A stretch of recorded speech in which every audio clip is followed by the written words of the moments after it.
Welcome to Circle Podcast, brought to you by Circle Sanctuary, one of the oldest nature spirituality churches in the United States, connecting people of nature-centered paths around the world. Join us throughout the week for a variety of shows discussing various topics, celebrating the divine in all of its forms through nature worship, rituals, education, and building bridges of community. Welcome to Urban Unwitches, a podcast to educate, inform, and expand the pagan community. Please join our Discord channel, Urban Unwitches Podcast. Follow us on TikTok at Urban Unwitches, and listen to all our past podcasts on your favorite podcasting platform. You can also join us on YouTube at Urban Unwitches. Now, back to the show. Like inspiriting objects, and I'm finally gonna get my curtains. Because if they don't arrive today, child, I've For had the what hardest room? time. For our dining room, it's kind of an unusual window set because it's like we've got this like actual formal dining room, and there are no windows except for on one wall, but they're high up and they're only about like 30 inches tall. Because there's also like a partition. It's like a three-walled dining room, and so it's nice and open. But like you can't just have raw windows. The window treatments are the eyebrows of the room, Dia. They elevate. Of Like, course. seriously, I came in with untreated windows. God, I would lose my card. Jesus. But it has been the trial. Like, I mean, it has been the trials of Tantalus to get these curtains, because like first they were back ordered, then they were sent, then they were lost. Oh wait, we never sent them. They were back ordered. I don't know who told you that. Um, and then they were returned, but I wasn't notified that they were returned. And then I got new ones, and for some reason my card didn't work, even though there was plenty of money and it worked on other orders, but the process didn't go through. Hmm. So because that process didn't go through, every time I tried to update the payment info so I could get these sent to me. Now, mind you, Right. I'm in Seattle. These should have been here by like dawn the next morning, right? Right. This was 3 weeks ago. Oh, wow. Just want, they're great curtains. This is not rocket science. I just want my curtains. Like, of all things. And they better be here before Thanksgiving, because I got people coming. I got bet you do. people coming. How many people are coming for Thanksgiving? I've got Mom. I've got, of course, Chris, Kearsley. Hazel is coming because our Hazel's going to be moving in with us for a few months. So we're just kind of bringing him into the fold. And then Andrew and Missy. Okay. So, yeah. Well, we're having just the polycule and Samuel and Alyssa, Mm, and I did something bad. I what bought did you my do? turkey from Publix cooked.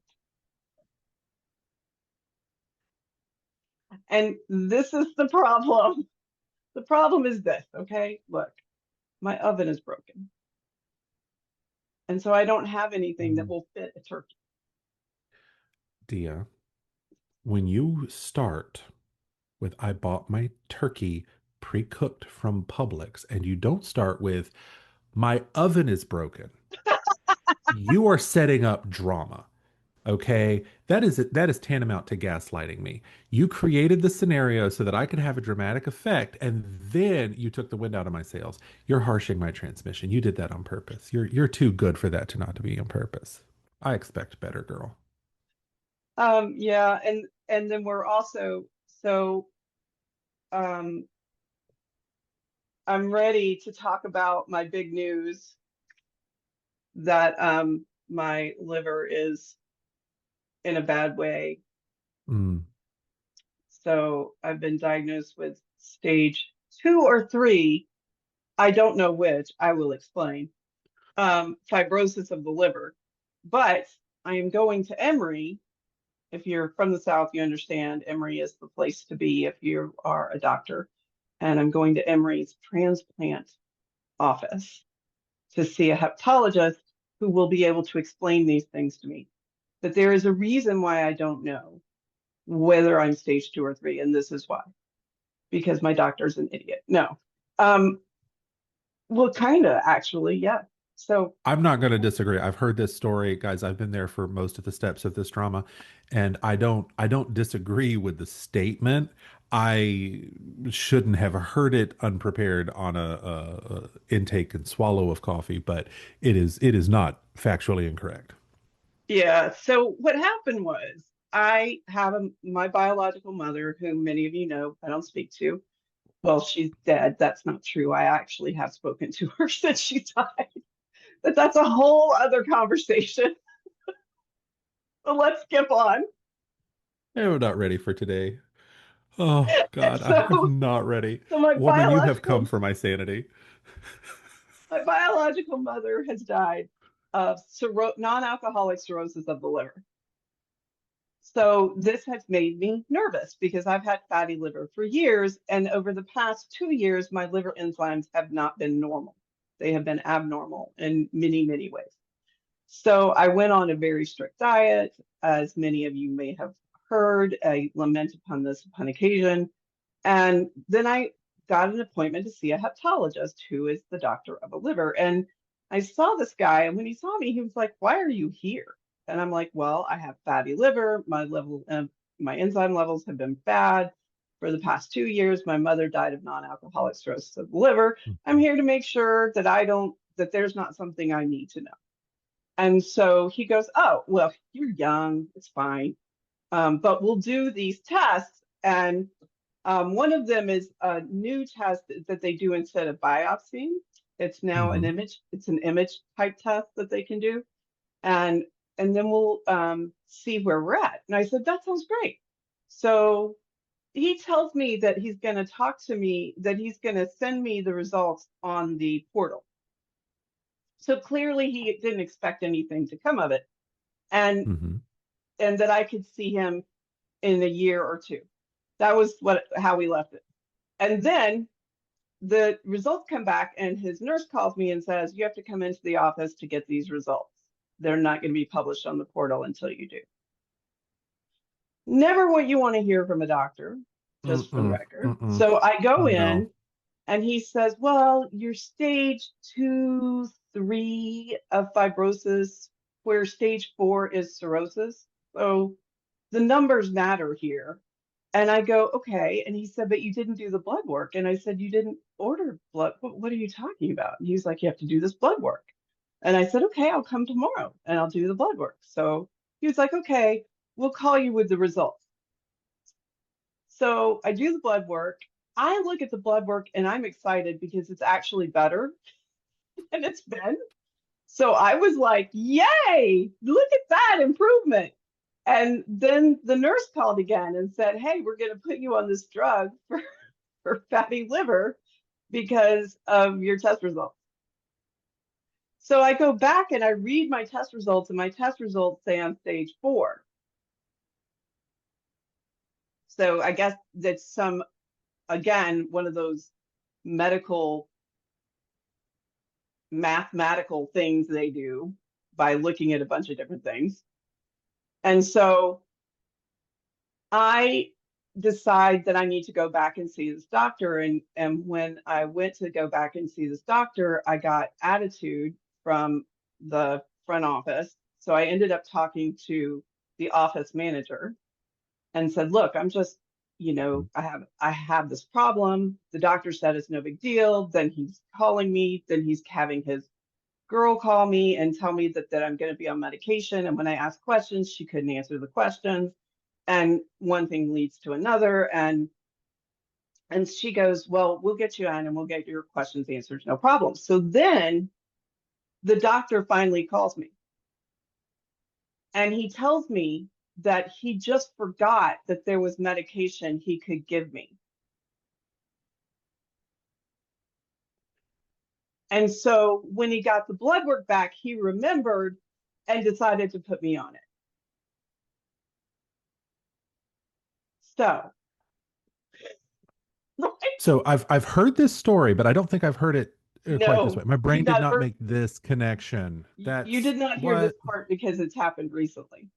Oh, okay, So, okay. and so then he was like, "Is there any more questions?" And I was like, "Right. Okay. You forgot.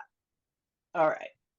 So I hang up with this guy. Emery calls and says, "Hey, we've had a cancellation. We can see you December the 1st, which is next week. And I said, I'll take it. And so we are taking all of my questions, including what number am I? Mm-hmm. Give me a number. And I love other how you're questions that reduced I to a have. number. Isn't I that know I'm a wonderful? number. That's great. Yes, Yay. so excited about it. So I'm going back to a new heptologist, and I won't be seeing the guy who forgot any longer. Like that was the end of my relationship with him. If you can't remember the drug that they use to treat liver disease, I Or don't that trust you there is anymore. one. Like, Right, or there is one. okay, Oh, I just forgot. yeah. What? Yeah, I just forgot that there's an actual treatment for what's wrong with you. Okay, okay. So we were going to talk about energy today, folks, but now we're going to talk about baning and hexing because, oh my God. So, but that's kind of been what's happening with me. I've been kind of knee deep in dealing with that and going to LARP. Although I went to LARP this time and I was very much not really at LARP. I was thinking about my liver, which is never fun. But Mhm. hopefully at Emory we'll get some really good information and I will share when I do. But that's been what I've really been up to has been that. Mhm. And that's part of why also that I'm getting a cooked turkey because I'm just mentally and emotionally exhausted from 2 weeks of worry about my physical health. It's just made me tired. And so tomorrow I am going to make some sides tomorrow. Mhm. And I didn't buy my whole turkey. You know, they sell the whole Thanksgiving dinner. Mhm. I did not buy that. I just bought the turkey. So I have to go pick my turkey up tomorrow. And then I have to make my sides, which will all be healthy and not, there'll be no sweets and speak to adhere to my even stricter diet than I had before. But now it's life altering. So you only have one liver, folks. If somebody tells you you need to go on a diet to save your liver, you go, okay, Mhm. what do I do? So let's remind the world that my husband works in nephrology and Yes. renal transplant. So I'm familiar with all of this, but let's also talk about the trap you just laid for me. Okay. So you throw out that you're just buying your turkey from Publix, like I just don't even care about my family. I have no Southern pride, whatever. And again, if you buy your turkey from Publix, it's largely a joke. So don't come for me on the internet. I'm actually just joking. But then you give us this incredibly sad story, and it makes me look like a butthead. And I thought we were friends, Dia. Why'd you do that? It's like I I'm thought the not war a was over, butthead. man. No, I I don't think no, you're a butthead. I mean it really depends on what time of day and how caffeinated I am at any given moment. So So the other thing I wanted to mention is that we have had a TikTok go over 8,000 views, I'm so excited. which is really excited and phenomenal. And I'm going to actually look right now and see if our numbers have gone up because one of the things I told everybody was that I wanted to get over 100 downloads in one 30-day period because this is how I check kind of how we're doing. And I wanted to, that was kind of my current goal. So I'm actually going to check this out here. I'm going to the thing. We are at 93 downloads for 30 days, Oh, we're which is more so than it was close. yesterday. We are so close to 100 downloads.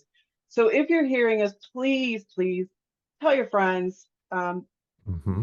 share our TikToks, like our TikToks, and then tell your friends to come listen to us that we're funny or than other podcasts maybe. And get in and do the downloads. It's the downloads that they count. And you can download on Hmm. any platform. So however you get your podcast, as long as you download from that podcast platform, then it counts. And then we will have 100 and then I'll be setting another goal because that's how I work. And I'll be really excited if we get to 100. Yeah. I mean, I think life is better when you're goal oriented. I need goals. Without goals, like some kind of structure, I will just largely sit there and waste most of my life because I've seen me do it. Right. And we are a Yeah. new podcast. We haven't even been out a year. So if Yeah. by a year we can be at 100 consistently, I will be stoked. Um, I'd like to see more, but we'll go a Mm-hmm. little bit at a time. It took us a long time to get a TikTok that was over 8,000 views, and it's still getting shared, Mm-hmm. Yeah. um, which is crazy because it's just a little story about pagans being hiding in churches. But okay, if you I mean, haven't it seen it, you should resonates go look though. it up. I guess it does. The Yeah. Well, other I one mean, that's hitting right now is Pagans Aren't in the Book is hitting mm-hmm. right now. And then there was another one, Pagans Aren't in the Book, and oh, No Pagan Street Preachers is doing well too. Um, sorry. So that's my news. That's what's going on with me. I'm a Mm-hmm. little, my energy's a little down today. I'm a little tired today. Yeah. Speaking of energy, which is what we're going to talk about today. Subtle intro. I like it. Or not Thanks. intro, segue. There we go. Segue. Um, Yep. Also, we have got to work on when we are actually starting to record because I don't know when to be PG and when not to be PG. There's like no actual like just for everybody Yeah. out there. We get on and we talk because we like warm up. Like, we share our day and everything. Dee and I have been friends for a really long time. And so like when we get together, to say that there's a structure is largely wishful thinking, but we try, right? Like we do try. We talk to each other the same way we talk at you guys. Like we're having this conversation with the idea that Mhm. there's also a room full of people. And so we'll talk and the whole thing is recorded and Dia, this wonderful, wonderful woman that she is, edits out so I don't have to do a whole bunch of extra work. And I just never know when it starts. So like we need a bell. We need like a cling cling or something, like a dinner bell. Just like, hey, it's like put your bad words away, guys. Maybe I'll just salute you. Okay, we're starting now. Here we go. Oh, okay. The I like that. salute or Or the we have earful. codes. We could Oh have no, I like the codes. salute because I like the I'll do salute. that sometimes. Yeah, yeah. It's like when I'm walking by, like, okay, so there for years I did this wink thing. Like whenever I would say hi to somebody, I'd like wink and everything. But some people took the wink the wrong way because I was a gay man in the Yeah. South, and every straight guy thinks that if you're a gay guy, you want to get with them. I'm like, dude, look at no, I don't want that. Like, you're good. You are totally safe. It's always the ones who put in complaints that you've never even barely said hi to, but somehow in their brain they've created this whole thing. I just had this conversation with another coworker of mine who is from Texas and was gay and had to deal with that. And it was just a whole thing. It definitely brought my sass level up to 10 for like the next hour, because it's infuriating. But yeah, I like that. So I've actually, instead of winking, I've done that whenever I want to salute people Nice. and not say anything. So Well, it I will works. salute you when we start. But keep in mind that part of why we record from the very beginning was because you were nervous and you didn't want to know when we started. So that's how Oh, this has just come about. put all my business out on the street, Dia. You are on it this morning. Just like we're just going to defame Kyler, slander. I'm just saying there was a reason why I did do it this way, but we'll Well, we'll go to the yeah. salute.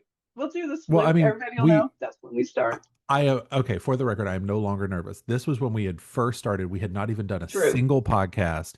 The True. internet's a scary place, y'all. Like, since Yes. the advent of the internet, and especially Facebook, I mean, it started with MySpace, but Facebook really polished it.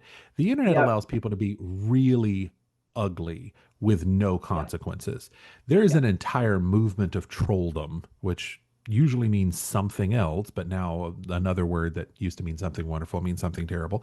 Um, People just get on there and just rage bait. And did you hear Yep. what happened to Twitter? Did you hear about No. this? Oh my No. God. Okay. So talking about just energy nodes. So this does tie in tangentially, but it does tie in the communal energy of the world. If people may have noticed a small shift over the last week or two. So one, things are not going great for the current administration, which is reason for a block party in my book. But Twitter, Twitter, with this side lighting, this purple, I look a little demented, and I'm living for it. So Twitter did this thing where they post the origin of the account, so like the location of the account when it posts something, And that exposed all these rage farming bots from China and Russia.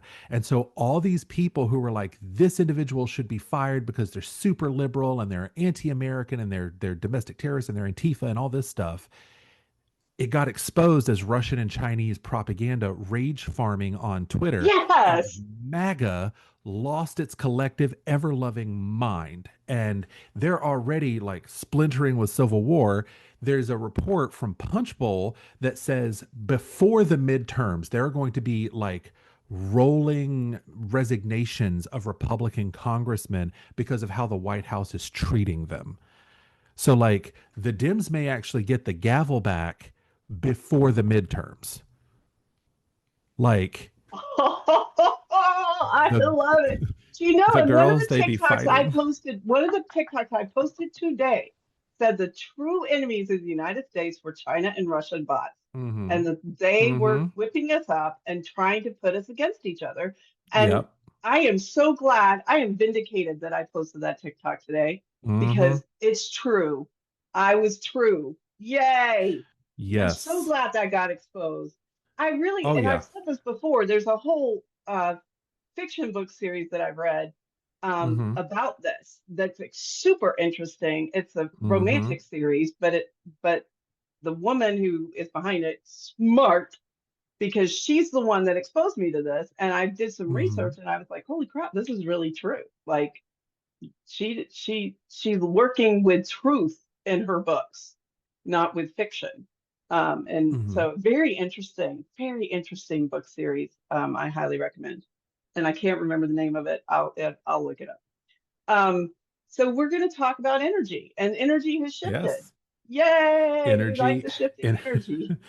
energy has in fact shifted. It's been wonderful. Like honestly, I will say, coming into this multiple Mercury, Uranus, Saturn, Jupiter, Pluto, solar system, everything in the universe retrograde, I was like, okay, I'm just not going to survive these first 2 weeks. This is rough.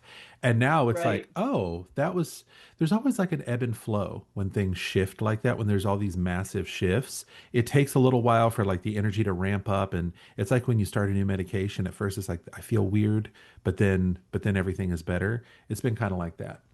So, um, Dia, what is energy? Well, so we have it. Kyler and I have a differencing of opinion when it comes to energy, and it's really, I think, semantics. Kyler will Oh yeah, probably agreed. differ on this, 100%. Yeah. but Yeah. No, I think I it's agree. semantics.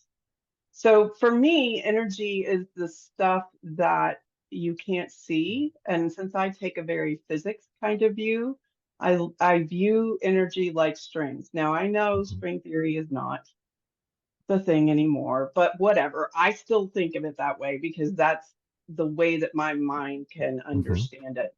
So there are all these energetic, everything has an energy and has a signature that's coming in and out.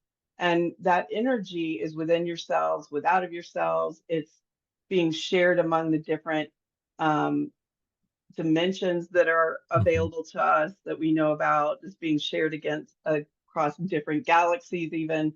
And that energy is a finite resource that's being utilized by us to help create and move change. And that's how I view energy. Does that make sense? It does. It absolutely does. Cool. Yeah, it's so I think it is largely semantic. I think the biggest difference for me is just kind of like fundamentally I am not a scientist. I know a lot of the hard sciences. Um mainly because I wanted to understand how science fiction works. I do not have the discipline for the hard sciences. So for me, energy, there's an element of personhood that goes with energy and not having the respect of agency for some of the entities that we're dealing with. It allows like that kind of point and click mentality that's so prevalent in our society today. So I think that that's why it's important for me. Now, luckily, I'm surrounded by a huge group of people that would never, even energy archetypal model, whatever, they have respect for the world they live in. But a lot of folks coming up, especially those coming out of like the Abrahamic religions, they're taught that by and large the earth and the world is like it's living, but it's not sentient. It's very easy for you to like kind of plug and play these energies without having the proper respect for them. And so that's why I take kind of a more traditional animistic approach. Um, but for the most part, like we approach everything the exact same way. It's just, again, I think you're right, semantics. Yeah, I agree. It's totally semantics with us, but you call it mat, you call energy magma? Oh, no, no, no. Oh, so sorry, magia. So, so for a little bit of history for our folks who I have maybe not heard me say this before. So when Wicca was started, so by for the most part, I keep saying by and large. I've listened to our podcast and I say it entirely too often, so I'm trying to remove like repeated filler phrases. I also realize how much I say the word and it's driving me bonkers because like I'll have a great line and I'm like I said like 14 times in one sentence. How did I do this? So basically, when Oh, Gerald I'm Gardner sorry. I'm sorry. I finally found it. Fiona Quinn. I'm going to try to remember that next time. Fiona Quinn is the author of the series where they talk about Russian bots and Chinese bots. I'm sorry. I've been looking for it, and it's the world of Iniquus, Iniquus, Iniquus, that you want to read. Very good series and excellent, but it is a romance series, just so you're aware. And Gerald Gardner. Gerald Gardner, yeah, yeah. Thank you for writing the Amtrak that is my brain because it was about to slide down the hill. Um, so when Gerald Gardner created Wicca, which is largely the template that neo-paganism in, I know that that's not a fun term anymore. Neo-paganism when I was coming up was it's the new pagans, and that's what I learned with it. So it's stuck in my head. When Wicca came over, that was the template.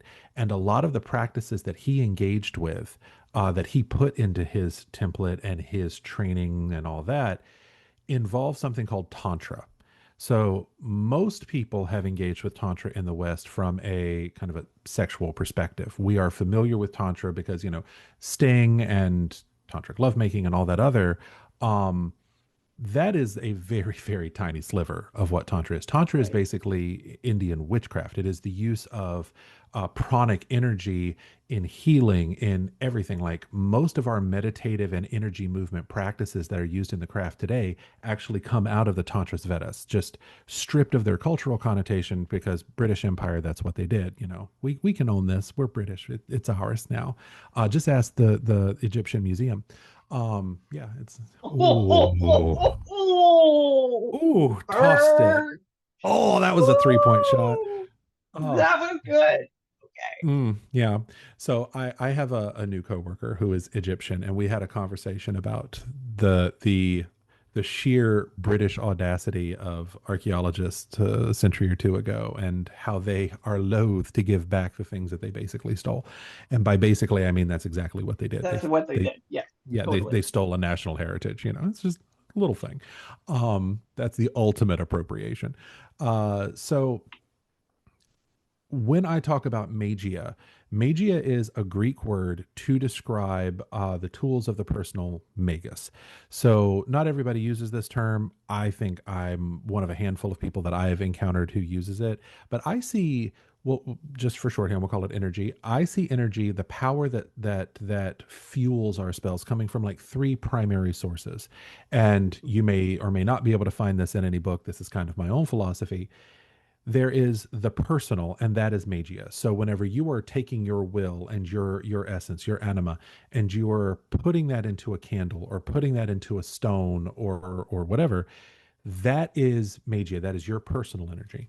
And then there is kind of the ambient energy around you. And I view from my animistic standpoint, that's the little elemental spirits, the air, the fire, the water, what we would call salamanders and undines, and these the names that we've given the wild folk, the wild fae of the world around us. So there's a little spirit inside that candle flame, and when you're putting your will and all of that into it, you're making a union with that, and the spirit is helping to power your work. Or you can look at it as energy and it doesn't have sentience. Either way works as long as you're respectful about what you do. If you engage in respect from start to finish, it's going to flavor your magic. It's going to flavor your casting and everything that you do. But that's, and then the third is like, once you move from the personal into the ambient natural, and then there's the divine, the great, whether you believe in gods or just greater spirits and indwellers, it's almost like tissue systems within the body. You've got the cell, then you've got the tissues, then the tissue systems, and then the organ systems and all that. And it's just levels of organization. That's how my brain does it. There we are. Are we back? Is it because we're trying to talk about energy? Child, what is I don't happening? know. We I have don't never had know. this problem. This has never happened before. Oh, Um, by the way though, the picture, I don't mhm. know if you heard me, but when it froze on you before, child, look at this. Oh, I can't see it. I'll just text it to you. Girl, you are Text. giving the world's most bombastic side eye. Like it is life, child. Well, so for those of us, those for those who have hung in with us, we have had Mercury retrograde is, and so is a bunch of other things right now that I can't look up because it unstabilizes my internet. It destabilizes my internet, and then I freeze, and then it goes to hell in a handbasket. So we're gonna restart. We're talking about energy, and this isn't Mhm. surprising that this is not Right? the first time that I've actually had this happen. I also do the full moon circles for Circle Sanctuary Hmm. online, and we did one on energy not too long ago, and it was the most number of technical difficulties that we had ever had in the Hmm. course of like 5 years of doing this. So energy, when you talk about it, goes, "Oh, you're talking about me. Oh, I'm gonna come play. There you go. let's Um, play. Let's play." there's actually a phrase that I learned from I think it was Luke. I think it was Luke. When you run the energy runs you. Oh, that's a good I one. It's a good one, and I found that so true. Like not just when you're running like actual like magical energy, but like when you're in therapy or when you're doing shadow work, you start running that energy, you're bringing all that up from that deepest part of yourself, and it leaks out around the edges. And I've never, of all the maxims, of all the proverbs that I have heard over the years, I think that one's probably the most consistently true. But in all transparency, this is our second time trying to do this one, and we had the same problem last time. But also last time you and I had more tangents than a geometry class. We it was like 100, it's like an hour and 30 minutes, and 15 minutes of that was energy. So Yes, and all the TikToks will come out of that. You'll see TikToks out of that one, like oh all the TikToks. I haven't even gotten through that episode that we recorded yet because of the number of TikToks I've had to stop and create along the way. So yeah, yeah. there'll be all the TikToks from that particular conversation. Um, so one of the things I So was going to energy. say about energy, and this is true, I used to have where the internet came into my computer, I used to have a talisman that I had created for stable energy, stable internet, and for protection. And these problems have only started since I don't have a direct line into the internet anymore for Hmm. me. Now it's the, what do you call it? It's not the cloud, it's Bluetooth Wi-Fi. or Wi-Fi. Yes, Wi-Fi. I'm not laughing because you dated yourself. I'm not doing that. I'm not going to do that. That's not what friends do to you. Oh, that was bad. Anyway, so Wi-Fi. But what's bad about it here is that we have Wi-Fi. The Wi-Fi comes in the basement. Mm-hmm. So it's not just Mm, Wi-Fi, it's Wi-Fi and then an extending Wi-Fi yeah. station that's upstairs that transmits into this room. So Mm-hmm. I might need to make some more talismans and stick them on those locations and see if I can't fix this Yeah. issue. One thing, Because energy is real, and the yeah. internet is one of the greatest books I ever read. Talked about energy as a network of nodes in the same way that the Mm-hmm. internet is a network of different stations, computer Mm-hmm. stations. And I have been fascinated by that ever since. So the Mm-hmm. idea would be that Kyler and I, and this is true, I would say, Kyler and I are connected by an energetic Oh exchange. yeah. Mm-hmm. And even though he's in Seattle and I'm in, Georgia, we have that shared kinetic exchange Mm-hmm. on the astral plane. And it's a direct link to Kyler. We Mm-hmm. haven't done the phone game, but we should totally try to do that sometime. That would be fun. Like it's so funny because I have said it before. Christopher is the Valium to my amphetamines. I am an emotionally dramatic human being. I blame my mother. It's my genetic gift. But there will be days where Dee is like thinking of you. Are you okay? How things going? And I'm like, or she's tuned into my channel because like I will have just had like an emotional experience or a very intense customer interaction, and Dee is picking up on it. And then when I when for me when I don't think about Dia, when I there's like super quiet, she's Yeah. pulled her energy in, and that's it. Sometimes takes me a second to notice it because it's not like she's like really aggressively front of mind all the time, so it's just this kind of subtle pulling back, and that means I can't with the world, and that's when it's I need to reach out. Yep. Yep. And the telephone game that we're talking about is what you do is you send out a signal and say, call me now, call me now, call me now. And if the person can't call you, they need to write down the day and time. Mm-hmm. And then if they can, they call you and you go, yeah, we called each other. This is usually works really well, especially if you have a significant other that you're very close to. This game Mm-hmm. can really work well. So I used to call this only recently did Tony and I figure this out. I would call him and his phone would be busy. And I would get mad because whose phone is busy? We have all waiting. Why would Mm-hmm. his phone be busy? It turns out that I'm calling him as he's calling me. So we're both getting busy signals because we literally are Yes. trying to connect at the exact same time. Mm-hmm. Mm-hmm. And one day Tony was like, and the funny thing is, Tony will go, oh, I was just thinking about you. That's why I was giving you a call. And I'll go, oh, well, I just tried to call you. And recently we tried to call each other on the way. I was on the way home from someplace. He didn't answer. I got the busy signal. I left it alone. And Tony was like, you didn't call me. And I said, I did too. And I showed him my phone and he held it up and it was the exact same time, Mm-hmm. Yep. literally the same time on both phones that we had Mm-hmm. tried to connect and had run into each other connecting. So Mm-hmm. it's a really great way to confirm energetic connection and a good way to practice extending your energetic ability to connect, right? Because it's easy when you're in a room. It gets harder when someone gets further and further away from you. Mm-hmm.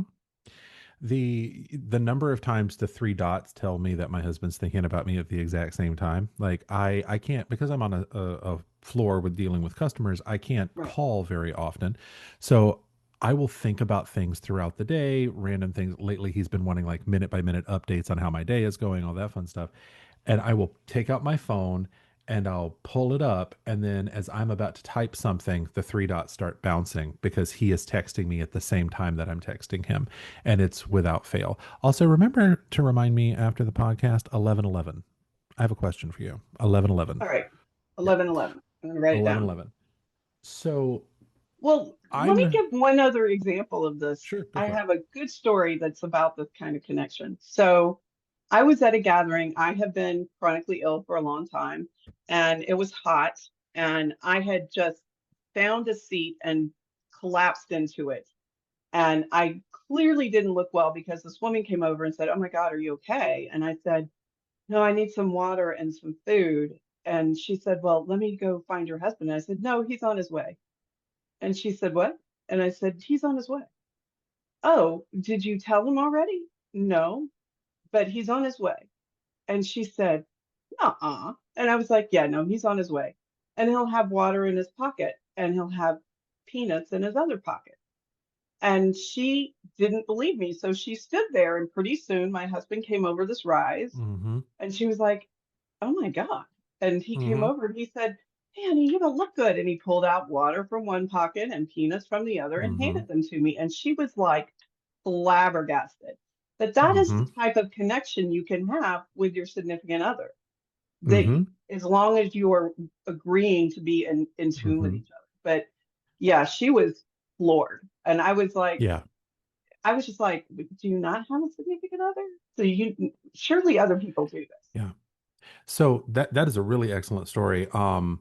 I have something similar that I got from a tradition that I was a part of previously, and it is one of the stories of this tradition.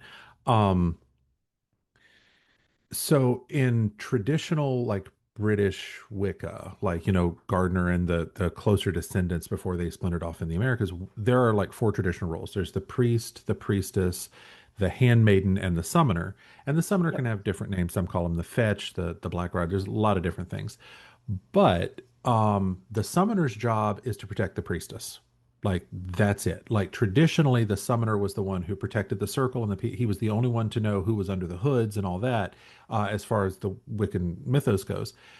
Well, the summoner in this is a tradition that's been around a long time, a very long time. Um, and this high priestess, she's the mother of the tradition. Well, she's had a lot of different summoners. And back in the day, their summoners, they took martial arts classes, they learned meditation, all that. They took the role of summoner very seriously because when you do this, when you're one of these four positions, you usually serve for a year and you are giving up your ritual experience, your communal experience with your group, with your coven, your family, whatever it is, Right. so that you can be of service. And this is a huge honor. It's a big oath. It's very important. And now, mind you, as decades go on, and you have some people get back into the position, some people serve for longer than a year, all that, you Right. get a list of dedicated summoners who have worked with you. One day, following a big ritual, this priestess is down and she's libating. So libating is when you give an offering of the god to the god. So wine, cakes and ale, whatever, and you put it in the libation dish. Then you take it to either the mother tree, you take it down to a stream, and you offer it to the earth. While Right. she was doing that, a she was by herself. It's a kind of a solitary thing. A man who was probably not super mentally well, but was also seemed really aggressive, Mm. um, like stumbled upon her. So this was in like a park, and she was there alone. Uh, we're talking, late middle-aged lady who by herself. She had had health problems, a whole Mhm. lot of things. It was a really bad possible situation, and he started like talking to her in a very aggressive tone of voice, and she felt very threatened. Seven people who had been summoned. Now, mind you, where that ritual site was, they could not have heard. They couldn't have heard anything. It was a significant distance away because it was a very large gathering, and for this, she needed privacy. And seven, the current summoner, and then six others who had been summoner came at a full run because they felt that she needed them. Mm. And so it's not just significant others, it can be Right. anyone that you have that deep connection to. And you can sometimes it's sometimes a very basic pull that you need to be with that person. And then sometimes Mhm. you get senses of alarm. Yep. Yep. Yep. And usually I experience those by dream. If it's about Mm. someone that I'm not energetically like if it's about someone in my coven, I will dream about them instead. So it's a little different. Where we've defined energy, we've talked a little bit Hmm. about energetic connection between people. What other Hmm. energy topics are we talking about today? So there's there's the tried and true, the aura and its components and all that. Because like if you're engaging in like what I call magia, the aura is kind of where all of that activity takes place. There was one other thing, because I've mentioned this a couple of times now, and I realized that we had, when I was making the notes for this, we've never actually discussed it. So Mhm. when I was growing up as a wee baby pagan, I was presented with the concept of like universal models.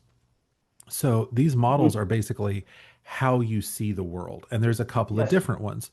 So there's like the energy model. Everything is energy, and we are all kind of in a sea of energy all the time. The other is the program. So this is like the matrix perspective, right? Like everything's a program. It's a simulation that's running. I have a friend at work who thinks he constantly says it's a simulation. This can't be real. And I'm like, I want to have this conversation with you, but work is not the place to do that. Please stop saying this because it triggers my innate burning need to have a conversation I can't have at work. And it's every single time. And then there's also the archetypal. So Yep. archetypal is like kind of an almost psychological view of it. Like when you're dealing with like the Golden Dawn and Freemasons in that like very hoity-toity turn of the century Hmm. British, that's what they were dealing with. They didn't see these as being gods. Like when they would call on Thoth or Isis or something, there you go. You're dealing with almost like the archetypal components of the universe's consciousness. So they're not like gods as we would know them. It's a whole thing.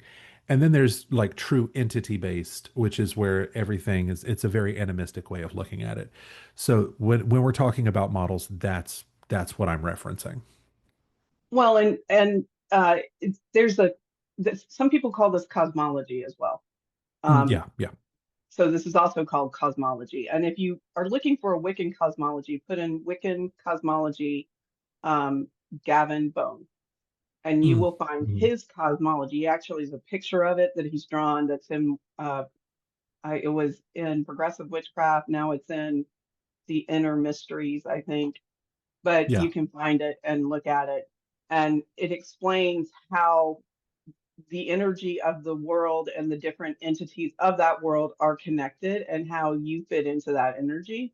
And that's really what Kyler's talking about. These different views all allow for a different way for you to interact with the energy of the universe.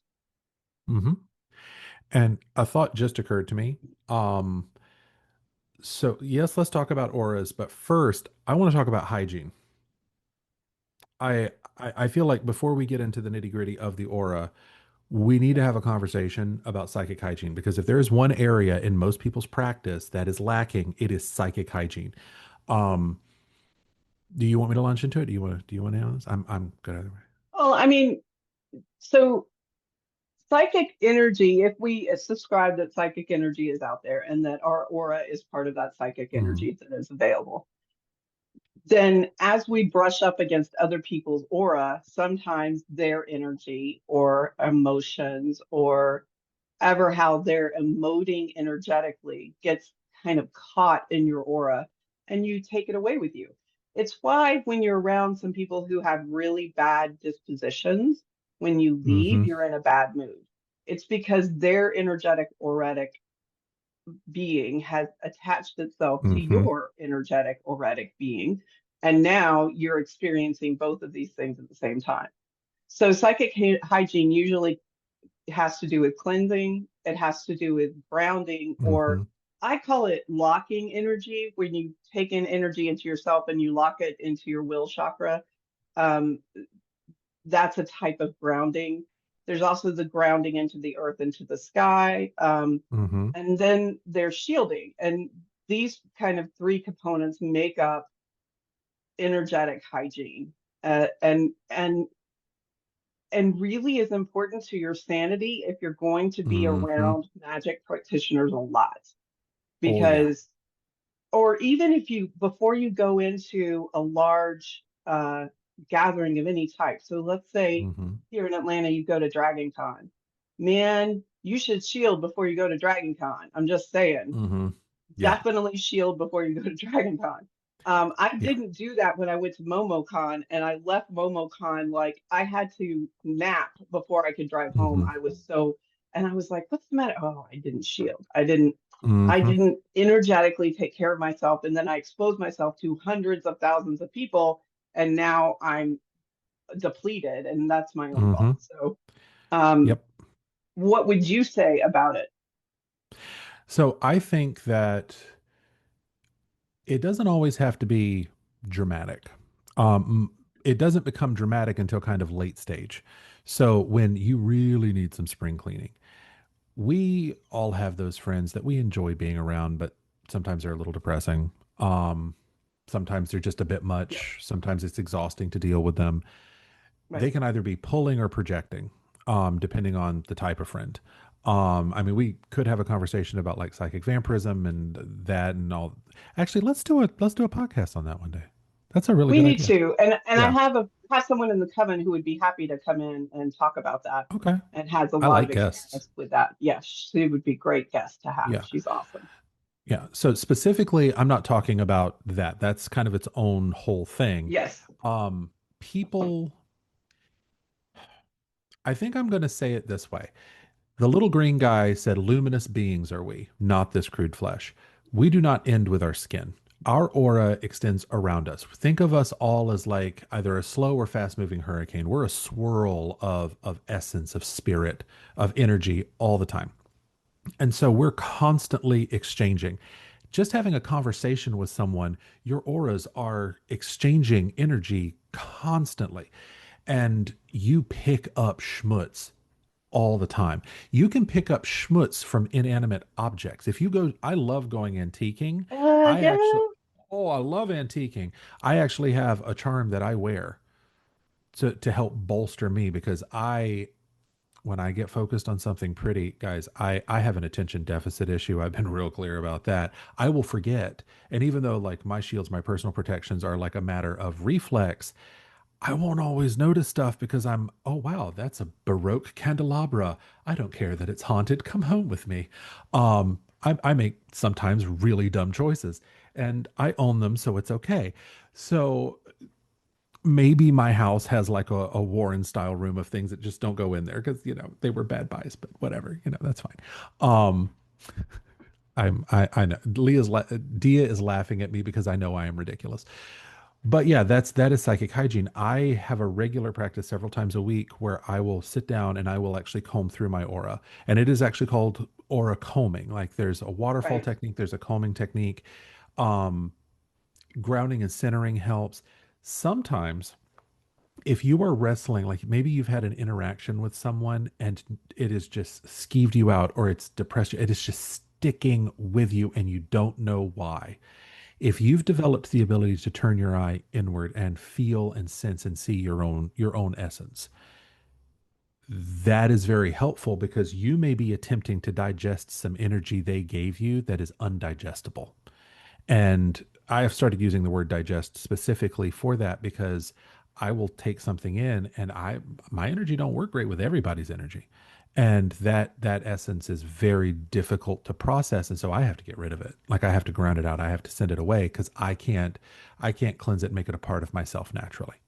And so there's a lot of manifestations of this, but it is really important. And most people's psychic hygiene, sometimes like the actual physical hygiene at conventions, anime conventions and such, Hmm. it can leave a little bit to be desired. You're in that cosplay suit for like 5-6 hours. It's very warm. It's very sweaty. It's a thing. Use deodorant. Um, I've had a couple of experiences, and but yeah, no, that it's very important. Most people don't spend enough time with that, and it affects your emotional well-being. Remember, we talk about energy like it's a separate thing. It is you. It is your emotions. It is your life force. Right. Like if you deplete it, it's depleted. You'll get sick. Like you will be depressed. Like you need you to be happy. If you burn the candle at both ends and you exhaust yourself or you're constantly dealing with toxic people, it's going to turn your energy. You're going to have that psychic indigestion. Don't think of it with a disparity that doesn't exist. They are the same. You are your energy, your emotions, your thought, your cognitive process. They're part of that.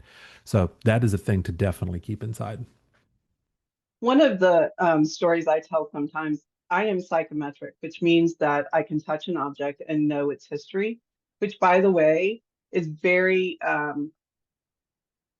very disconcerting when I pick up something that's been made in a sweatshop. Like, sincerely, that's a problem that I have. Mm-hmm. Because sometimes I pick it up and I can see the children who made it, and it's very, very disconcerting.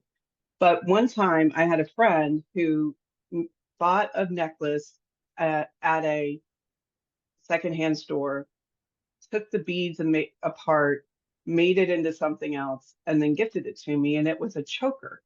And I put it on and immediately heard this woman going, "That's mine." And I felt that necklace just squeeze on my neck. And I was like, oh my God, I'm going to choke right here because this woman who's attached to these Mm-hmm. beads wants her necklace back. And I ripped it off. And I was like, "Where did you get that?" She goes, "A secondhand store." And I said, "You didn't ground it out? You didn't think to cleanse it before you handed it to the person who's psychometric? Maybe you should do that." I'm not pleased Mm-hmm. with this. So for those of you out there, we have been once again off the internet, and my internet keeps going down, like literally. And this time I know something's messing with us because I was trying to get Zoom back up, And Mm-hmm. I finally said, "Why is my internet down?" And it popped up immediately. And I'm like, really? Is that how we're going to Mm. play today? I mean, it was last time too. Like, oh well, it's yeah. Okay. What were we saying? I have no clue. Um,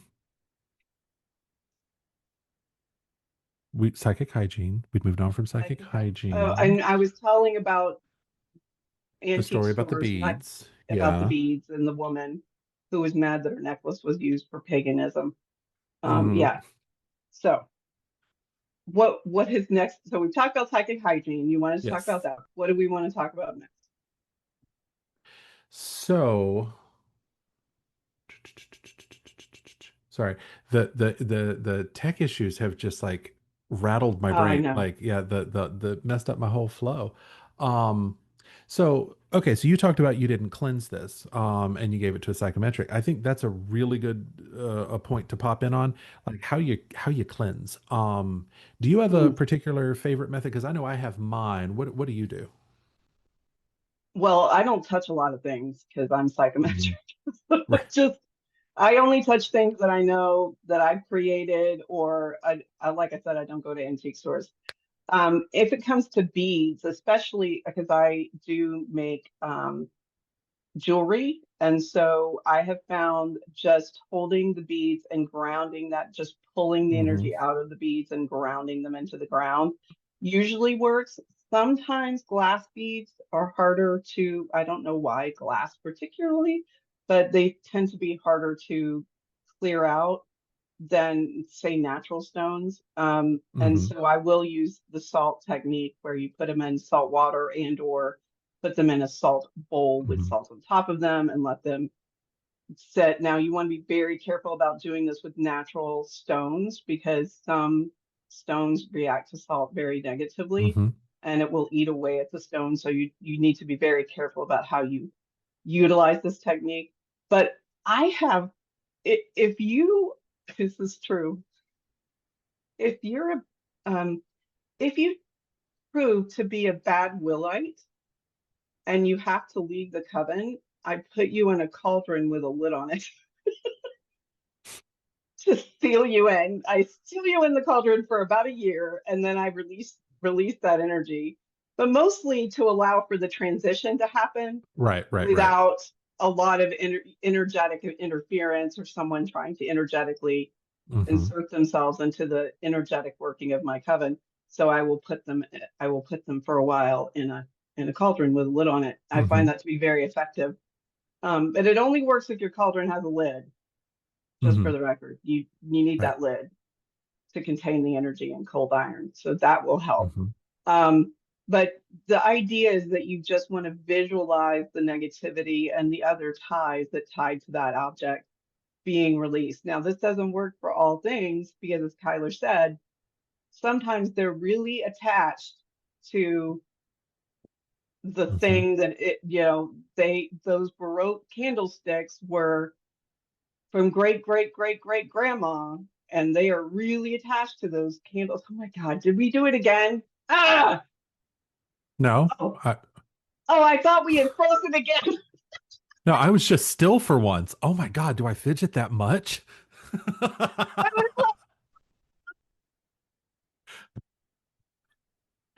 You- I was literally thinking and I froze and she thought that the system froze, guys. I'm so sorry. That is an indictment of me. You are just coming for me today. Oh my God. That's just it's an indictment of Mercury retrograde, is what that is. That's how Hmm. bad Mercury retrograde has been. Um, but that doesn't, you know, ghosts and other entities can attach themselves to things, and a little bit of salt water ain't gonna cut it. Hmm. It just is not. I know some witches who, like you, have things that they purchased, but they purchased it knowing that maybe they could contain the energy in a space that they've set aside for this, Hmm. and that was safer for the general population versus leaving it out there to haunt some other human being. Right, And I right. have gone to cleanse houses before and found things that were definitely haunted, and that was where the energy of the haunting was coming from, was this Hmm. actual thing. And I've taken them away and buried them in a graveyard, because that's how you terminate energy, you bury it in a Hmm. graveyard. So those are some of the ways that I do it. What are some of the ways you do it? So it kind of depends on what the thing is. So like I do like things with a certain aesthetic. So sometimes I will buy from antique shops and all that. Now, luckily, while I do have my own sensitivities, I am not psychometric because I use my hands for everything. Like I was a massage therapist and all that. So if I was psychometric, I can feel from it, but I have to really stretch and it's a fuzzy image at best. But luckily I have my very talented Dia, so if there's something I really can't read, I'm like, hey, girl, what is this? Easier when she wasn't 2,912 miles away. You should move to the West Coast. Just tossing that out. So so one of the traditions I was a part of, big into the balance of the elements as manifestations Okay. of the threads of creation. So I Sure. will do an elemental purification. I'll pass it through the Hmm. smoke. I'll pass it like if Hmm. it can through the candle flame or above, water and salt. Hmm. Um, and I'll do it that way. That's for general stuff. Now, because I am a maker, I am very crafty. I work with wood, I work with metal, I work with stone, all that. I will actually cleanse the raw materials before I start the project. And if it's going to be something magical, like if I'm making a wand for someone or a staff, like a good example is I'm actually working on this one right now. And this was a piece of driftwood that we found on one of our mini hikes and didn't actually intend to show that today. And it was just happened to be there. Um, we found it, there's driftwood all over the place in Washington along the coast. And so it felt good, but at the same time, I knew what I wanted to use it for. And so I did a cleansing on it. And then I spent some time over a course of several weeks sitting with it and imbuing it with the intention and making sure that the spirit of the wood was copacetic with that, that it wanted to be used in that way. And I asked that whenever I picked it up at the beach too. Just to make sure from start to finish everything was kind of in line for me. So I'll do that one. Sometimes just an energy bath is enough. Like if it's just some random schmutz it's picked up, enough it's pressure, right? Like if I put enough of me in it, I can push that off. But there is one thing that I do, and I do this at the ending of relationships. They don't have to be Mm, romantic, but right. I have a cedar chest box with these beautiful brass fixtures. I had this box. I collect boxes. I also collect bottles. Most witches are magpies, guys. Like if it's shiny and a bit of shine, we want to keep it. Chris has learned to adjust to the fact that I may be a level 3 pack rat, but I have this cedar box, and at the end of a romantic relationship, specifically romantic, anything like pictures or trinkets or jewelry or anything that was given to me that I'm still in a raw place, I don't want to interact. I take that person and I put it in the box. And then I have found this a long time ago. One day I'm going to run out and it's going to be hard to replace because I haven't really found anything like this. So I have a really pretty satin bit of red ribbon. And then I have one that is red and black. And then I have Mm, a black one. And so I put it in the box and it is my intention to keep it there for 6 months to a year. I will wrap it once with red for the passion that was, and then with the two of the passion that faded, and then the black for the ending. right. And then I'll seal it much like you do with your cauldron. And I will go back, and when I feel like I've moved on and I've healed, I'll open that back up. I'll re-examine those memories and allow for that full integration. And that has actually been a huge part of my internal shadow work is learning to let go. Because Yes, sometimes, and this is the thing about energy that it took me a long time. It seems basic and like, sure, that makes a lot of sense. Should have got it years ago. Sometimes we don't want to let the bad energy go. right. If you are in a codependent, toxic relationship, you're in it because you think you deserve to be in it, or you think you need something that that person has. That is very difficult energy to clean because you don't want to get rid of it. Either you think you deserve it, or you think that if you do this, if you push that energy out, they're going to leave you and you're going to be alone, or whatever the permutation of that may be. Just because you are willingly in that situation. There's Chris loves horror movies. I don't. I classic horror movies that are more I can point at it and laugh than actual Hmm. like jump scares. I will scream like a dolphin. I will scream like a 6-year-old girl in a movie theater and have to leave because of shame. Chris loves it. Like he loves the jump scare. He loves that endorphin rush. Me, not so much. He loves the Conjuring movies. He loves that whole universe, The Nun, Mm, Annabelle, all of that. yeah. Yeah, my biggest issue is I have been there. I have been present when a spirit was removed from someone or from a place or Hmm. from an Hmm. object. Y'all, it ain't that dramatic. But also, a spirit's attachment to a physical thing, the spiritual plane and the physical plane, they don't interact under the same laws. And Right. it has to be a particularly big something for it to be able to resist that much. Hmm. Certainly not making things float and all that. That's CG and Hollywood special effects. But it bothers me so Right. much when I see these exorcisms and all this other, and I'm just like, that's not accurate. They're not Yeah. accurate to them. It Agree. drives me. I'm so pedantic. It's ridiculous. And he'll look over. It's like, how was that? Did you like it? And I'm like, oh yeah, it's great. I love it. Yeah. It's not true, No, but no, it's it's not great. true. It's It's fine. great. I mean, the story was compelling. It's just the crescendo that everybody else, because like if you're in an Abrahamic religion, the idea of like possession and haunting and Right. exorcisms is this big juicy thing. I had a student once, Dia, who was so interested in the craft, but could not get over the idea that in working with spirits, she was going to get possessed.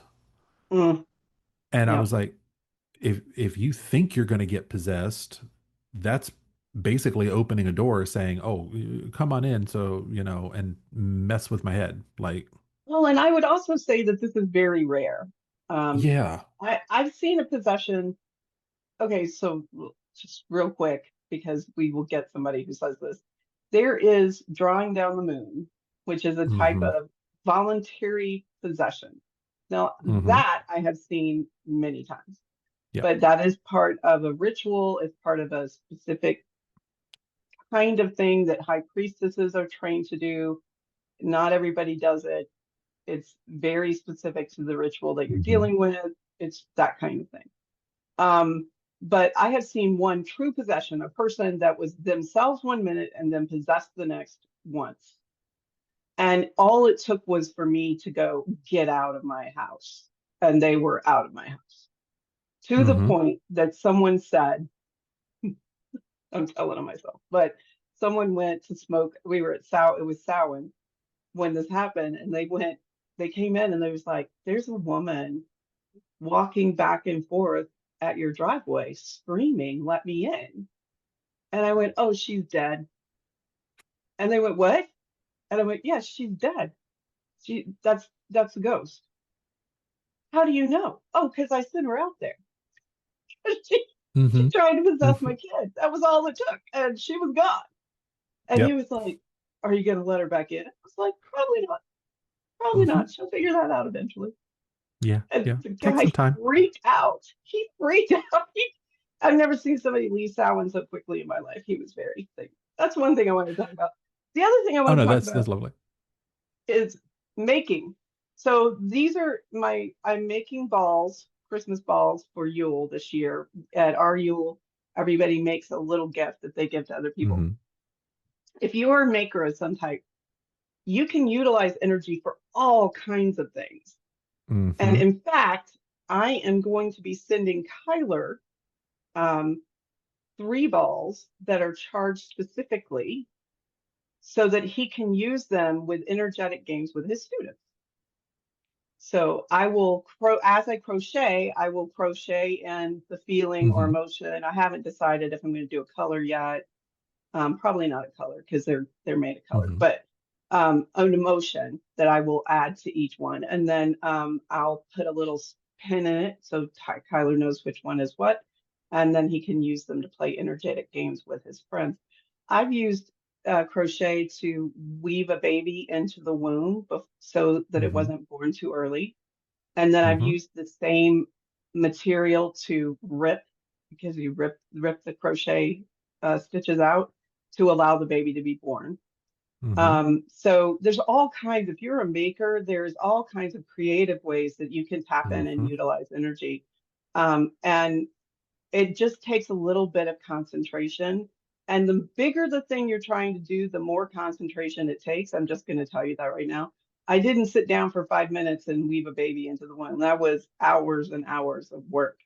It was not a quick thing. Like that is a big Mm-hmm. undertaking. And you have to remember when you're dealing with, and we'll talk about this sometime when we talk about magic, the bigger the magic, the bigger the time and energy that is going to be required to get that thing done, Mm-hmm. which is why it's been so hard to maybe get rid of some presidential candidates, um, because it takes a lot of energy Mm-hmm. to Yeah. push back on the energy. And that's why you're feeling the tide changing now, because It's taken a the while. the resistance against the movement is slowly dissipating. And so it's making it easier to make that motion. So that's what I have to say about that. Those were the things I wanted to cover about energy. What about you? So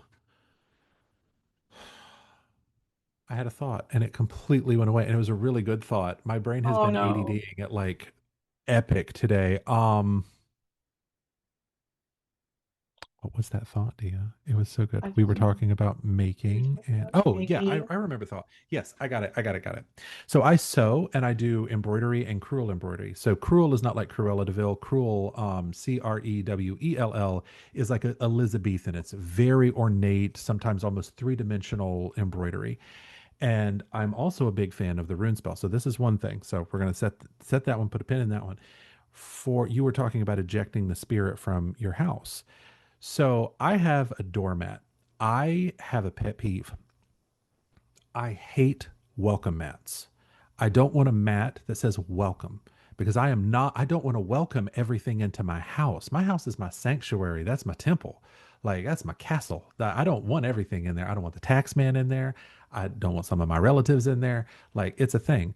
So because I am an arch level nerd, I have a welcome mat that says speak friend and enter and it's got the gate from Moria on it. Awesome. So most people don't realize that like runic house wards and things like that, like a lot of spirits, they're a little OCD. Like the physical world confuses them. So riddles and things that are meant to trap and entrance and occupy their attention will just bar them from entering the house. So it's a riddle. Now it's a riddle everybody knows, but if you're alive and you watch Tolkien movies and read the books, then you know the riddle. But speak friend and enter. It's another way of saying you can't enter if you are not a friend. So I have that one. I'm gonna have to replace it soon because she's getting a little time worn. Go ahead. Okay, so I have a solution for this, and it's called house traps. Mm-hmm. You fold a piece of paper. You know how you make those pieces of paper that are folded where you go, Mm-hmm. they're a spell like thing. I don't know how to explain it, but you look at me, you do it this way. Mm-hmm. Mm-hmm. Do you know what I'm talking about? Yeah. You Yeah. fold it, you It's fold it so the corners yeah. are come in, right? And then in the middle, you write in a spiral pattern the the spell, and the spell Mm-hmm. says, I disallow the entrance, and then you write all the things you want to Mm-hmm. disallow, from people to um, proselytizers to whatever. And even down to, I used to have one that sucked my son's ADHD energy and grounded it so that when he stepped on the mat, that's what would happen. Mm-hmm. The stepping on the mat activates the trap. Mm-hmm. And so we make those in bulk every year, as a matter of Mm-hmm. fact, in my coven. We all make traps, and then we burn the old traps and replace the new ones. And we've learned to make them out of origami paper specifically, because origami paper is a little um, Mm-hmm. plasticky. It's not Yeah. really, it's, if you know what I'm talking about, get real Mm-hmm. origami paper and you'll understand. It's little It's got more plasticky, sizing in it. Yeah. and it has more sizing, and it won't disintegrate as quickly as Mm-hmm. paper. Paper will disintegrate. But that's how I deal with that. You can't, Mm-hmm. nothing is going through my traps. I love that you made a Bridget cross for ADHD. I love that. I love everything about that. That's going in the book. I've got 3 students who are going to be learning to do that within the next week. As soon as we are past Thanksgiving, next class, I know what we're doing. I cannot believe that that thought never occurred to me. Um, the You were other talking about thing, runes, right? Roans, yes. So I've also got another big house ward that is a giant board that is a complex rune spell that sits in the heart of my house. Hmm. And that is kind of the anchor point for the protections that I have. But probably the most ambitious and best executed uh, woven magic, woven energy project. I had a friend, she was the spouse of one of my mentors, and she had some like cloaks, she had some garb, but she didn't have anything really nice, and she'd never really had anything really nice. So I'm like, you know what? I want to make something. I love to sew. So I made her a full hooded, I was a kind of an oversized hood, and the cloak of it was done in an almost like Game of Thrones style. So I had slits for the arms to come out, and it actually had some pockets inside. So what I did was I took a piece of just a strip of fabric, and I wrote out the rune spells for confidence, protection, longevity, all of that. Every single blessing that I could think of, I wrote it out on that, and then I went through and I embroidered the whole thing in it while focusing on that. It took me about 7 months to Yeah. finish that, and then each one of these pieces are inside the rolled seam. So Wow, that's a literally, good idea. oh, it's gorgeous, and it was gorgeous. The best execution for a satin lining I think I've ever done. Like it just sometimes satin linings can fight you because satin and Yeah. sateens are they're Hmm. Hmm. they stress me zen.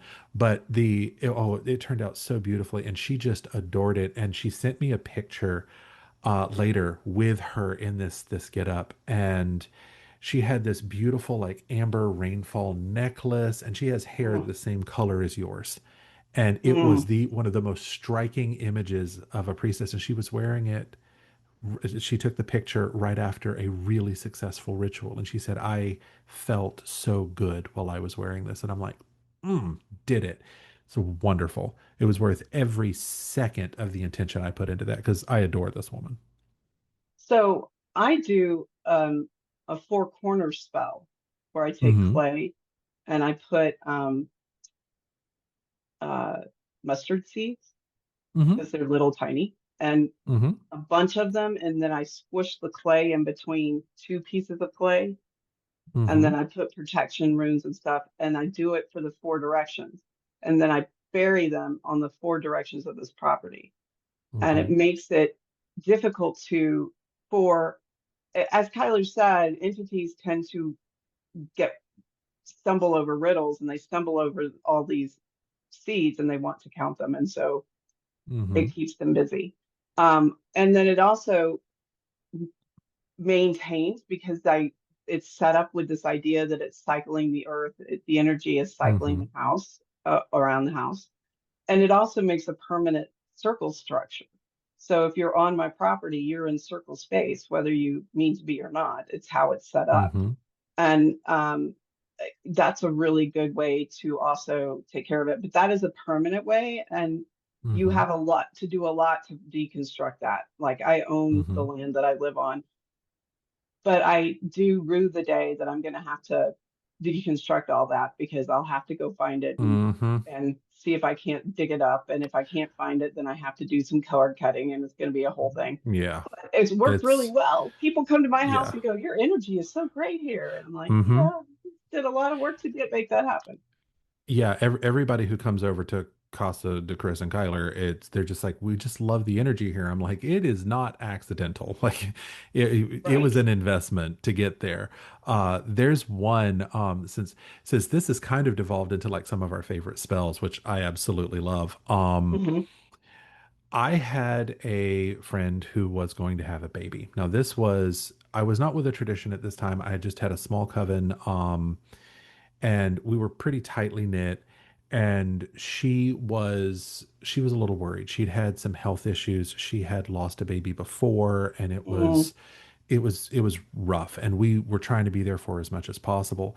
So I stumbled upon the idea one day of us doing some group work to help, much as you did, stitching the baby into the womb and then ripping it to let it out. This was more, I took a bit of clay, and she gave us a small bit of her hair to put inside, and then we closed that up, and I glazed and fired it, and then we put that. So the idea is like a Russian nesting doll. Hmm. And then we did some nurturing and healing work around it. And she wore it on a chain until the baby was born. And then once the baby was born, we took a small bit of the baby and put that in another piece of clay and put them together. And then that I sculpted a almost a kind of a Venus of Willendorf, but more like a baby. It was Sure. kind of very stylized like thing. And then we glazed it and it was pretty and it sat on the shelf. But the idea was the entire coven put their energy for protection and safety. So the idea was that spell that helped to bring that child into the life grew with the child and was present in the home. It was kept on a shelf. And then if either the mother or the child ever needed some of that healing energy, they could break that vessel and release it. Yep.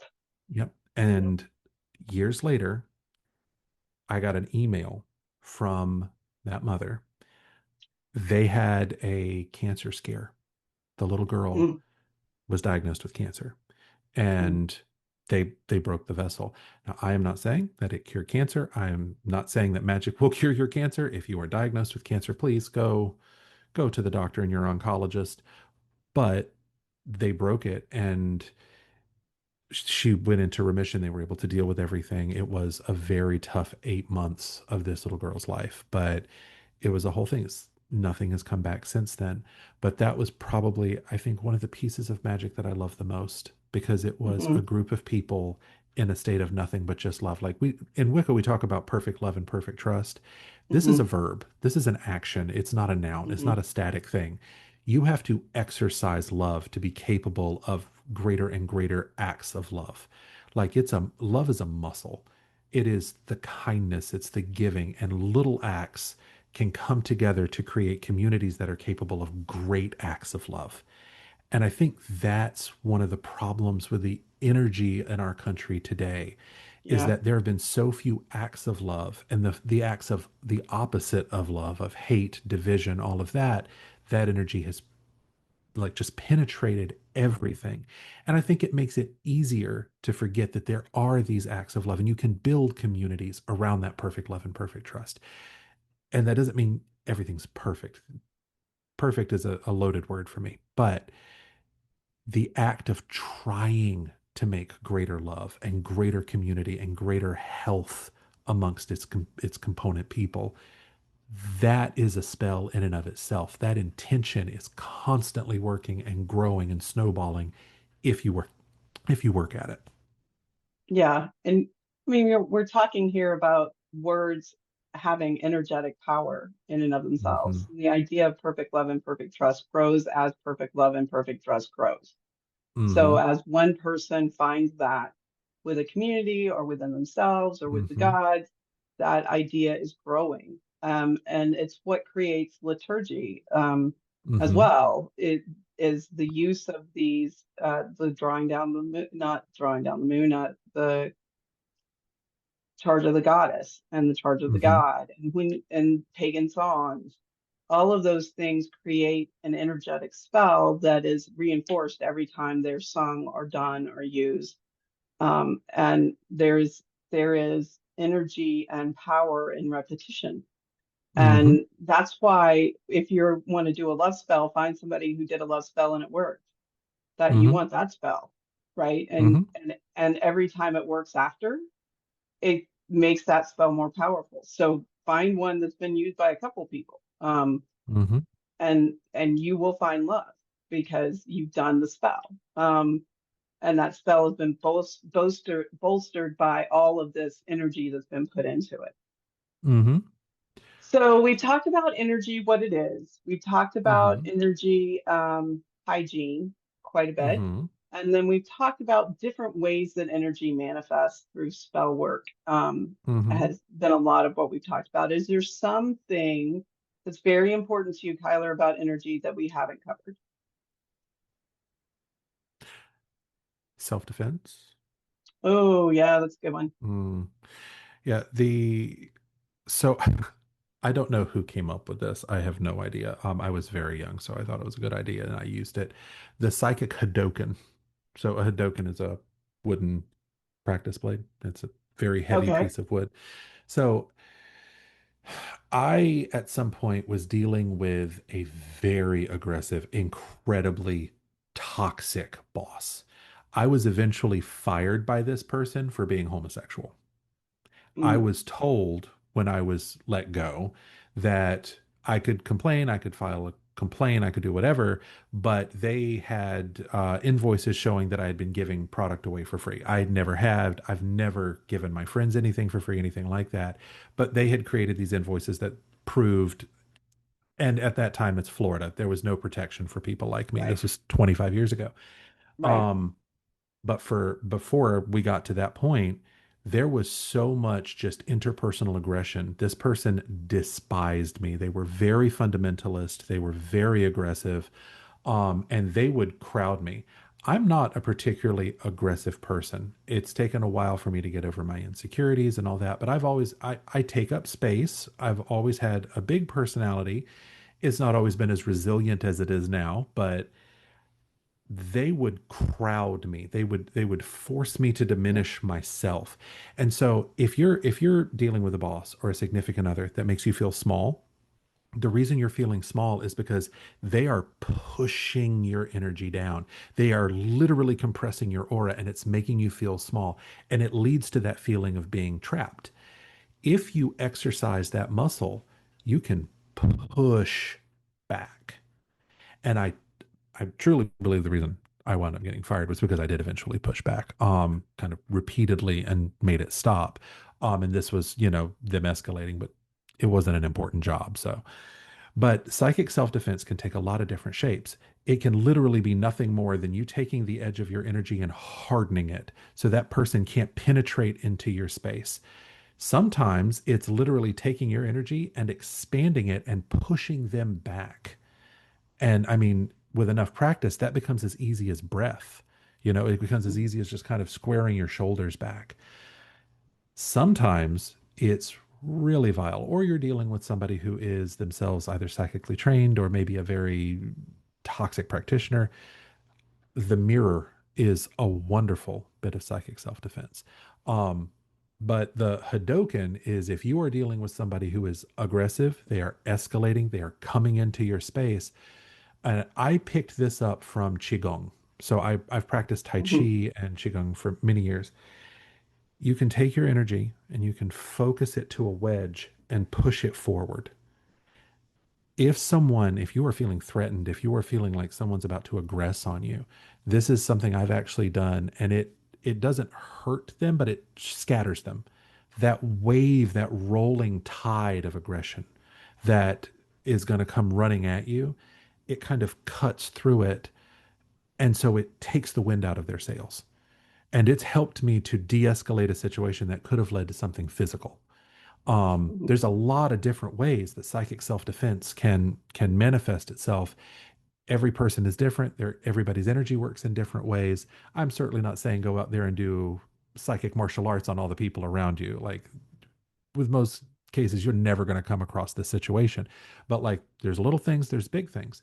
You can cleanse your aura, and sometimes that is psychic self-defense while you're having a conversation with somebody.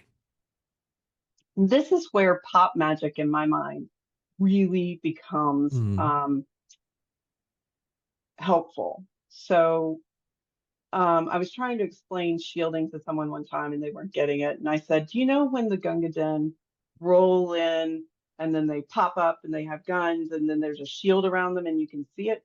That is shielding, right? That's what you want to be able to do. Roll into a space, pop up, and have this shield around you that's impenetrable.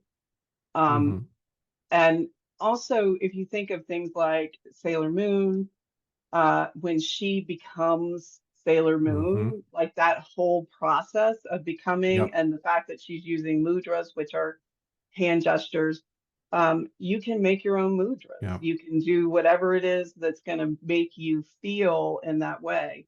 And they don't have to be big gestures, they can be small. And then my current favorite is Doctor Strange. If you watch any of the Doctor Stranges, you will Yep. see he uses different hand gestures for different things, hmm which is a mad acting skills as far as I'm concerned. But hmm um, that the to me the science fiction of Doctor Strange is good magic reality, if hmm that made sense. It absolutely is. Yeah. A lot of what they're doing to me is not that far off from true. And it's a really hmm good way to look at the use of defense and the use of energy for defense and how to move energy and the use of tools. And that was the other thing I was going to say. So I have I have a little wand here. It's my little wand that I bought. And this little wand says, please, would you please do this? And Psychic has, Kyler has a big staff. And if he were to pick that up and wave it around, he would be saying, do it right now. hmm Just remember your tool. The bigger the tool, the more power behind what you're asking. hmm Um, Dick Sells used to tell this story that they they were doing a ritual outside on a covered porch, but the wind was blowing really badly and it kept blowing out the candles. So he took a sword and went to the east and demanded that the wind stop blowing out his candles, and they did. And then that night, a tornado came through and ripped off that side of the house. Nature So be pushes back, careful what y'all. you ask. Yeah, be careful what you ask for and how you ask for it and who you ask hmm for it from, because all of that matters. All of that matters. It absolutely does. Absolutely. I had a student slash friend many years ago who made poor financial decisions and decided they needed a new car and went down and got themselves a Volkswagen Passat. And it was a very nice Volkswagen Passat and they loved it. But that monthly payment was a millstone around their neck while they were swimming in choppy waters. And after 6 months, and we told them not to go out there and spend this much money, they couldn't afford it, but whatever, they did it. And they were beginning to study at this time. Now, this person was very headstrong and didn't like to pass everything past their teachers. Um, Asked Hermes to help get him out of the loan. Oh my. That's all. That was all he asked for. 3 days later, he gets T-boned coming out of work, both arms in slings for like 4 weeks. I'm laughing now because like it was a whole thing. Now this gentleman also has a history of not thinking before they speak when it comes to dealing with gods. It was oh the beach situation. I've never seen hail that limited before. But anyway, so yeah, Yeah. T-boned and totaled this car. So he got out of the loan, you know. Luckily he got Gap. Said he didn't even remember getting Gap, but he got Gap, and so the vehicle was totaled and it was paid off, but he paid for it because remember there's always an energetic exchange There's a because he price. also he does this whole ritual. He asks Hermes but then does nothing to offer Hermes anything, Ooh. and I'm Ooh. like, okay, you took the trickster of the Greek pantheon who's wily and mercurial at the best of times, brought him into a situation where you should have known better, gave him nothing to say thank you. It was beautiful. I Uh, taught that as an abject lesson in both humility and thinking before you do stuff. Um, and then also a lesson from the same person. If you're ever standing in the ocean and you want bigger waves, don't taunt Poseidon. Don't do that. don't don't well, one, you shouldn't use like toxic masculine words for female anatomy anyway, but don't call Poseidon king of the oceans that while you're at the beach, because what may happen is on a placid day when there are no waves, a 6 foot wave will come up and slap you across the face and take your hearing for 6 weeks. I have never seen anyone invoke the wrath of the gods with such amazing abandon as this one particular fellow. If he could ever find a way to like actually focus it, he'd take over the planet. But I have no fear of that. It was amazing. It was absolutely amazing. oh, that's I crazy. yeah, the And I doctor think that even yeah, go the for it. doctor Sorry. what? Oh, the doctor even looked in his ear. He had water stuck in his ear that they couldn't quite get out. And so like he literally had no hearing on his right side for 6 weeks. When he listened, finally listened and bent his pride and apologized to Poseidon and gave an offering, the next day his hearing came back. Yeah. And I Mm, think that this is also a good lesson in energy, in that these energetic beings that we call the gods are real. mhm, And in dealing with them, you should tread lightly. These are not, you know, just beings in a Percy Jackson novel. mhm. They Oh, I are love the way you real said that. beings. They're Mhm, real beings, and they will really respond. And depending on how you approach them, depends on how they respond. So be very careful who you call, and be very careful why you call them, and be very specific, and be sure that, I used to say, to cast a spell you had to be a lawyer, because you wanted to look at all the clauses, right? mhm, And so I think that's true. I think you have to be very cognizant when you cast a spell of all the different clauses that might be invoked by the energies that you invoke to get the spell done. mhm, And it is one of the reasons why the spell work I do is rare, and often in defense of other people, um, mhm, to save a baby's life, to, whatever the case may be. But I don't willy-nilly go about casting spells, right? I would mhm, I will create a talisman before I cast a spell. To me, they're just as effective and a little safer, mhm. in my opinion. Yeah. Yeah, it's less of a Yes, hard poke and more of a gentle push. Yeah. gentle like request, and Hmm. you are putting natural energy into it because you're creating the talisman when you do it. And if you time it with the astrological realm, you're pulling in that energy that's Hmm. naturally occurring as well, and capturing it in the talisman. So there's a whole way of doing that. Although it doesn't mean that you're 6 foot tall and bulletproof if you can make a good talisman. I'm just saying. Yeah. I've had someone tell me that. Mm. You actually just reminded me of something that my ADHD brain forgot. What? We were talking about when we were doing psychic self we were talking about the psychic self defense and like the shape of our energy and all that. So there's a book series. This is another pop magic thing, like where there are some authors who do enough research that they create Mhm. something new, but it's based on Yes, actual practice. And so there's right. a series out there by Katie Edwards called The Tarot Sequence. And it's Yep. set at same time, but alternate world where the island of Atlantis had these magical beings and they cloaked until we got into space and we could see because the glamour no longer worked. And then there was a war and they lost and it was a whole thing.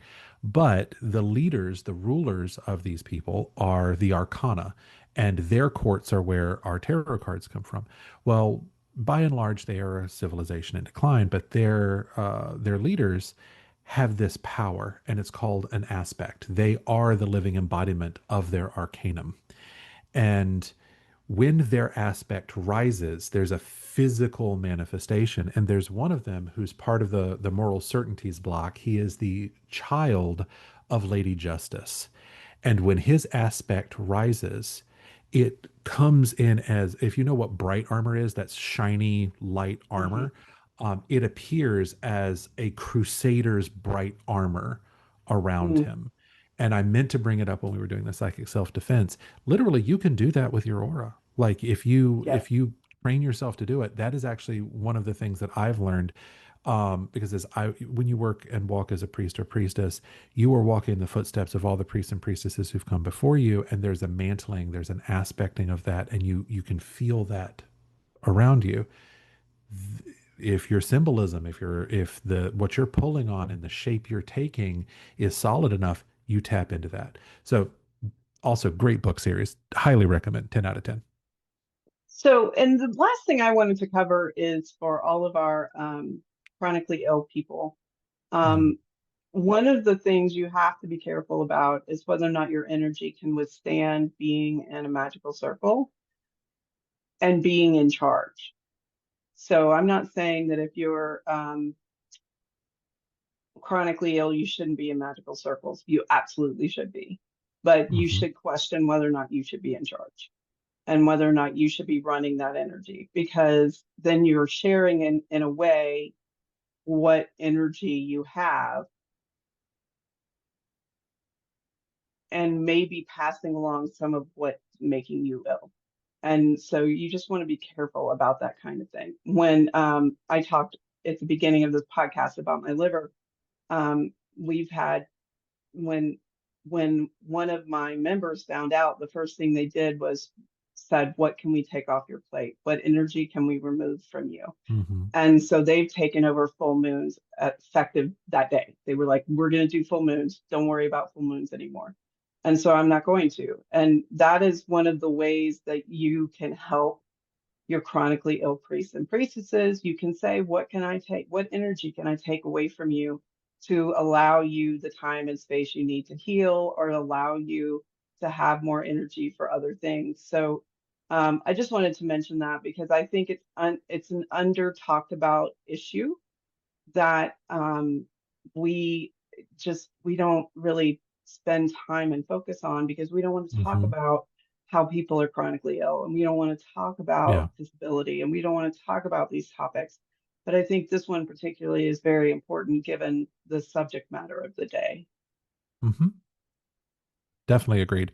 It's there's this American predisposition to be afraid of anything that reminds us of our own mortality, and we like to avoid, like we avoid like it's an Olympic sport. And the number of times I've seen people just pass over someone with disability and not not offer their seat, not I mean, to me that's, I grew up with chivalry, aspects of it may be toxic, but like if somebody needs your help, you give it. But it's so easy to not see. And that's one of the good things about community. We're interdependent and we support one another. And yeah, it's you can be a family no matter what shape that family takes. Yep. Yeah. Well, So that is all we've covered energy and we finally covered energy and didn't just run our we were mouth. we were so bad last And time, guys. We were and naughty. the energy settled down and we stopped glitching out, which was also good. Mm. I actually Um, grounded the space while the screen was off and everything. I went through and I kind of grounded my end of it. So I was like, yay. Yay. Um, My resiliency corner today is psychic hygiene, and psychic Mm-hmm. hygiene. Learn the basic three: grounding, centering, and shielding. Learn Mm-hmm. those, figure out how you're going to do those. Don't be limited by what other people tell you. Look to pop magic for good ideas Mm-hmm. about it, for something that you connect with. And maybe it is the Gunga Den that roll in and pop up and then they're Mm-hmm. shielded. Or maybe it is Doctor Strange and that world. Whatever it is that you need to do that. And that's going to be very important for you as you go about your day. And if you're going to do anything with energy, if you're going to interact with anyone, then you should have some psychic hygiene. What is Mm-hmm. your resiliency corner today? Well, since we've talked about it a couple of times, this one's going to be a little poppy magic as well. And that is a play on words because it is both pop magic and something I got from my teacher, Poppy.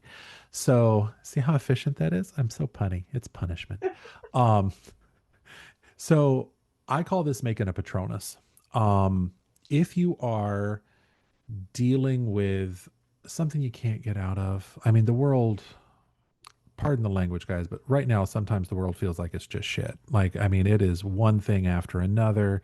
It's one bit of bad news, one abridged right, one thing after another. And it wears on us. Like, I don't want to end on a negative note, but it wears on us. That's the truth we're living in right now. Um, Poppy taught me to do something when I was very young. Um, I would take a charm, a talisman, even just a little stone, maybe something that's connected with memory or the feeling you're trying to evoke. And I would put a little pendant, like a little teardrop pendant, something like that. I would hold it close. I would bring it into my energetic self, my subtle body, and I would focus on a memory that brought me the greatest joy. I mean, just happiness and all the surrounding nested memories that kind of branch out from that one. You know, everything that happiness touched that made more happiness and all of that. And I would let that memory live inside that charm. I would take that energy and I would just move it in. And I would do this over and over and over and over again. So the moment I saw that pendant, that memory immediately popped up. And if I was having a bad day or if I was in a toxic work environment, I worked in the Southeast as a pretty flamboyant gay man. I've had a lot of toxic work environments. Thank God I'm on the West Coast now. It's way cooler out here. That was super helpful. So maybe do a meditation. What is a memory so happy for you?